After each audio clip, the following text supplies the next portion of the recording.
রাতটা ছিল একদম নিঝুম, চারদিকে পিন-পতন নীরবতা। আমি তখন মক্কার সেই নির্জন কবরস্থানের পাশ দিয়ে হাঁটছিলাম। শরীরটা ভীষণ ক্লান্তিতে ভেঙে আসছিল। আর কোনো উপায় না পেয়ে একটি কবরের পাশেই মাথা রেখে একটু জিরিয়ে নিতে চাইলাম। কিন্তু কখন যে দুচোখে ঘুম নেমে এলো আমি টেরও পাইনি। হঠাৎ স্বপ্নে আমি এক অদ্ভুত দৃশ্য দেখলাম। আমি দেখছি কবরস্থানের বাসিন্দারা সবাই গোল হয়ে বসে আছে। তাদের চোখে মুখে কেমন যেন একটা ব্যস্ততা। দৃশ্যটা দেখে আমার বুকটা ভয়ে কেঁপে উঠল। আমি থমকে গেলাম। মনে মনে ভাবলাম, তবে কি আজ কিয়ামত শুরু হয়ে গেল? আমি কি তবে শেষ বিচারের দিনে দাঁড়িয়ে আছি?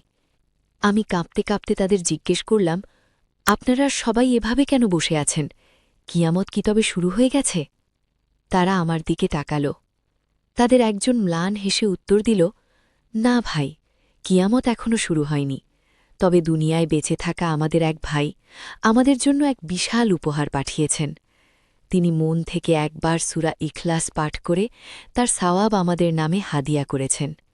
সে আরও বলল, আপনি জানেন, সেই একটা সূরা ইখলাসের সওয়াব আমরা গত ১ বছর ধরে নিজেদের মধ্যে ভাগ করে নিচ্ছি। আজও সেই সওয়াবের নেয়ামত শেষ হয়নি। বন্ধুরা, একবার ভাবুন তো, আমাদের কাছে হয়তো একটা সূরা তিলাওয়াত করা বা একটু দোয়া করা খুব সামান্য মনে হয়, কিন্তু কবরে শায়িত আমাদের প্রিয়জনদের কাছে এটাই হতে পারে শান্তির পরম শীতল এক পরশ। অন্ধকার কবরে তারা আমাদের কাছ থেকে একটু ভালো কিছুর অপেক্ষায় থাকে।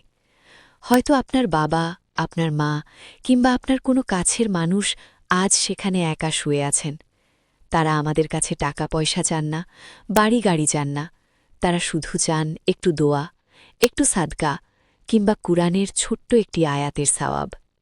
আপনার করা এই ছোট্ট আমলটিই হতে পারে তাদের অন্ধকার কবরে জান্নাতি আলোর উৎস।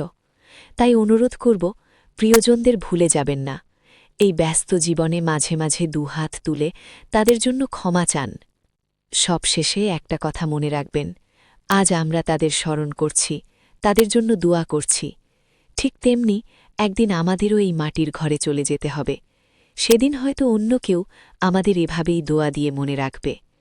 আল্লাহ আমাদের সবাইকে কবরের আযাব থেকে হেফাজত করুন। আমিন।